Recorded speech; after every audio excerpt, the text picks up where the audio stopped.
Radio Claret América presenta Sediento de ti, la palabra, fuente de vida, con el sacerdote misionero claretiano Tony Díaz. Reflexiones diarias del Evangelio. Aquí iniciamos.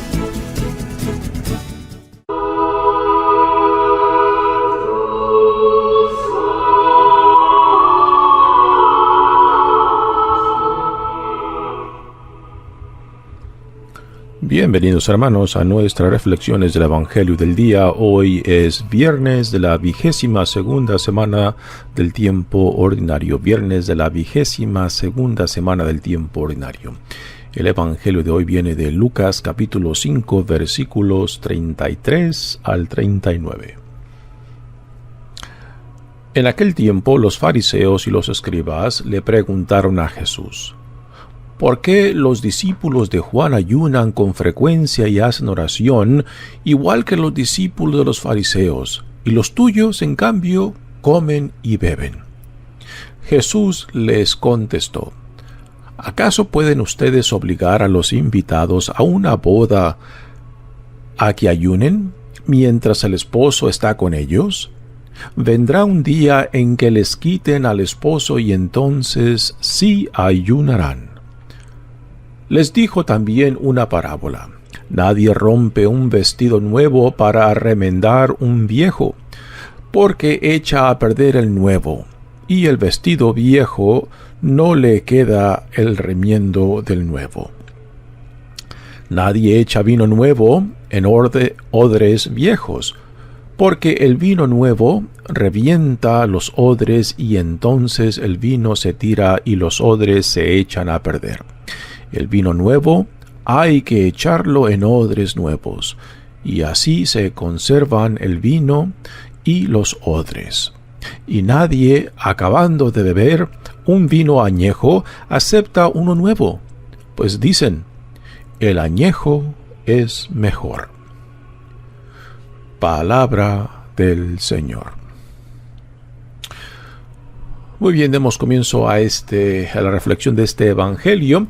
El contexto de este Evangelio es el llamado que Jesús hace a Leví, que en Mateos el nombre es de Mateo, el recogedor de impuestos.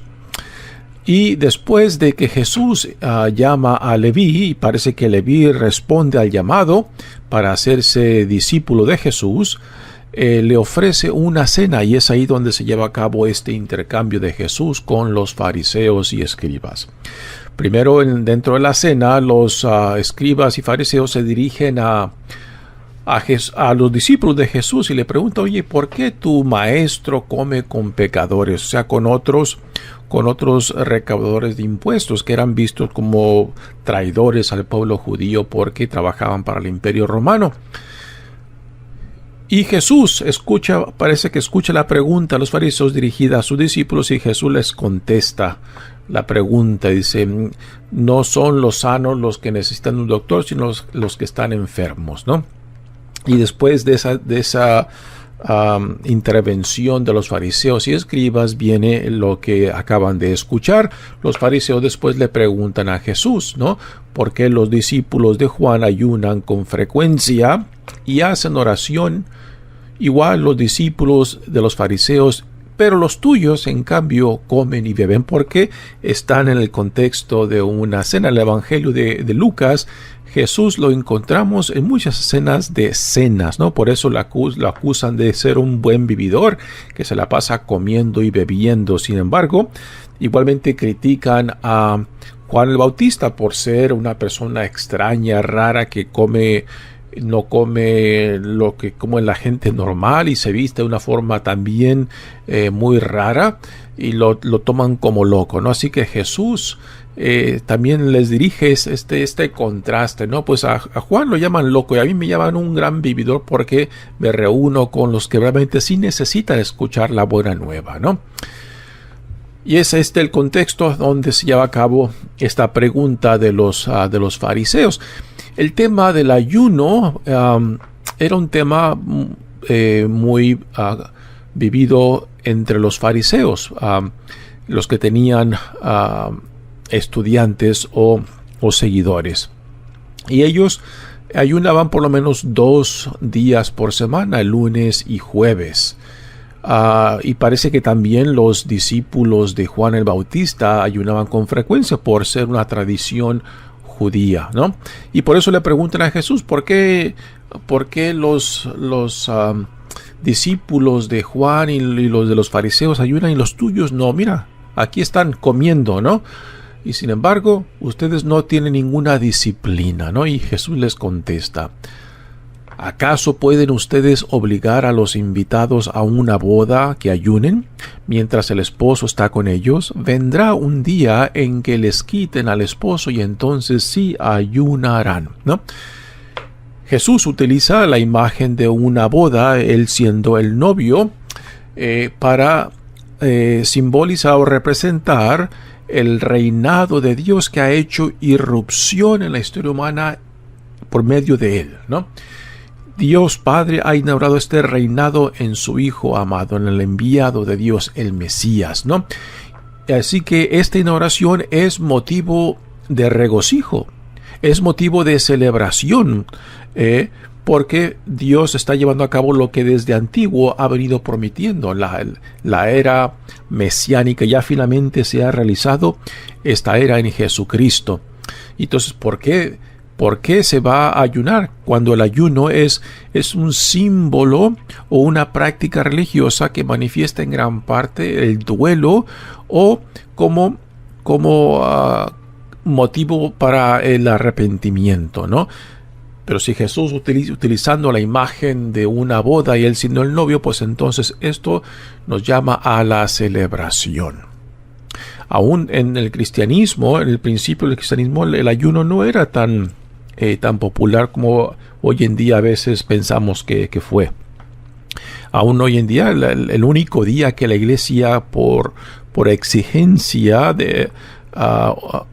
pide a los católicos que la práctica del ayuno es solamente el día Viernes Santo, o sea, el viernes de Semana Santa. Es el único día de obligación. La práctica del ayuno en la Iglesia Católica es algo personal, es algo devocional, pero no una regla, una norma que la Iglesia exige, ¿no? Por devoción una persona puede practicar el ayuno como una forma de crecer espiritualmente, una forma de madurar en la fe, ¿no? Pero, repito, solamente el Viernes Santo es el único día que la Iglesia exige y nos pide el ayuno y la abstenencia, ¿no?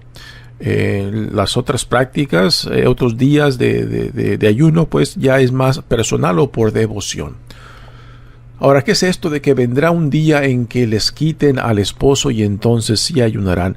Aquí está hablando de a lo que Jesús apunta, que viene siendo la pasión, muerte y resurrección. Cuando Jesús se les será quitado, será arrestado, será condenado y será entregado a los romanos para ser crucificado. No es a esto a lo que se refiere. No se refiere a lo que vendrá después de la resurrección.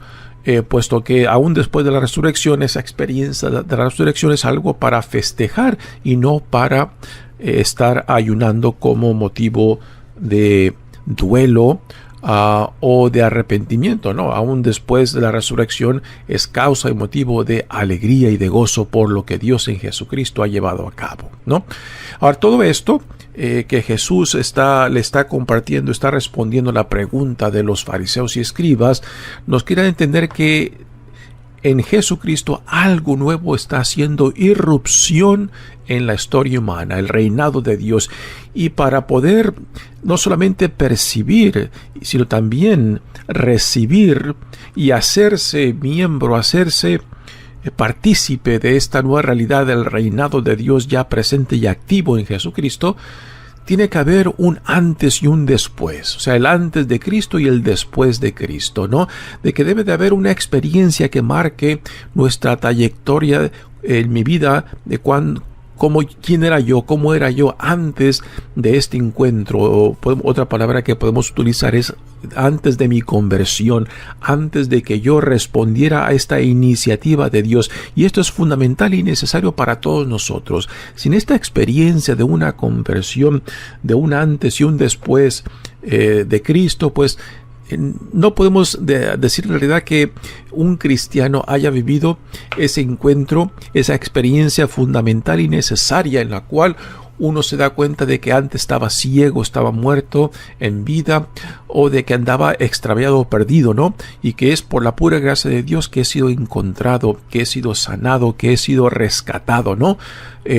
Para después encaminarme como discípulo, como ciudadano del reino, hacia donde Dios Padre me llama en Jesucristo. Esta experiencia es fundamental para nosotros, ¿no? Por eso las dos parábolas que Jesús después nos da en este evangelio apuntan hasta a esto, ¿no? La novedad o la nueva vida, o el antes y después de Cristo, que se tiene que vivir de una forma u otra en nuestras vidas. Dice: les dijo también una parábola: nadie rompe un vestido nuevo para remendar un viejo, porque echa a perder el nuevo y el vestido viejo no le queda el remiendo del nuevo. Con esta parábola nos quiere decir de que lo que Dios en Jesucristo está haciendo no simplemente está parchando el judaísmo, no simplemente está remendando lo que le faltaba al judaísmo, sino que está llevando a cabo algo nuevo. En esto nos recuerda las palabras del profeta Isaías, ¿no? Cuando dice, ¿no? Estoy haciendo algo nuevo en el desierto, ya hace irrupción, ya se manifiestan, lo ven, lo perciben, ¿no? Y esta experiencia de Dios en Jesucristo tiene que ser eso, algo que redefine mi vida, algo que le dé una nueva orientación, no porque seamos terribles o malos o terribles pecadores, no, sino porque Cristo nos da una nueva forma de ser, una nueva dignidad e identidad como hijos e hijas amados de Dios. Y esta experiencia tiene que marcar nuestras vidas para que nos reoriente hacia donde Dios Padre nos llama en Jesucristo. Y la segunda parábola que nos da también está conectada con la primera, del remiendo, cuando dice: nadie echa vino nuevo en odres viejos, porque el vino nuevo revienta los odres y entonces el vino se tira y los odres se echan a perder. En aquellos tiempos se utilizaban las pieles de ovejas o de cabras como embotellamientos, tanto para el agua como para el vino. Y cuando se echaban el vino nuevo en odres nuevas, pues entonces las odres nuevas tenían la elasticidad suficiente para soportar la expansión de los gases que la fermentación del vino produce. Pero unos odres viejos ya han perdido esa elasticidad. Entonces, cuando uno echa vino nuevo a odres viejas que ya han perdido esa elasticidad, no tienen la capacidad de aguantar la expansión de los gases que la fermentación del vino nuevo produce, ¿no? Por eso, vino nuevo en odres nuevas. Algo nuevo está surgiendo, está haciendo irrupción en la historia humana, ¿no? Y somos llamados a dejarnos atraer y dejarnos convertir por esta nueva realidad que hace irrupción en la historia humana por medio de Jesucristo. Y las palabras finales de este evangelio dice: y nadie, acabando de beber un vino viejo, acepta uno nuevo, ¿no? Aquí está el contraste, ¿no? Aquí Jesús contrasta a los fariseos, a los líderes de la comunidad judía, a los escribas, a los saduceos, porque son los que están de responsables y de líderes de la comunidad judía y están íntimamente conectados e identificados con la tradición. Esto es a lo que Jesús se refiere cuando dice: y nadie, acabando de beber un vino viejo, acepta el nuevo, pues dice: el añejo es mejor.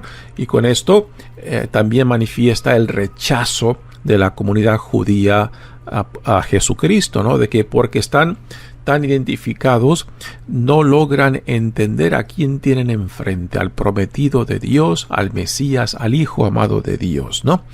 Entonces, cuando aún nosotros, aún hoy en día tenemos el mismo problema, ¿no? Porque también cuando no discernimos la presencia del Dios que viene en nosotros, porque ya hemos creado imágenes o realidades de cómo Dios o cómo Jesús tiene que venir a nosotros, y si viene de una forma diferente, pues no lo vamos a reconocer y a recibir, ¿no? Y este es el gran problema que aún tenemos hoy en día, cuando reducimos a Dios, a Jesucristo, a nuestras expectativas, a nuestros deseos y a veces caprichos, ¿no?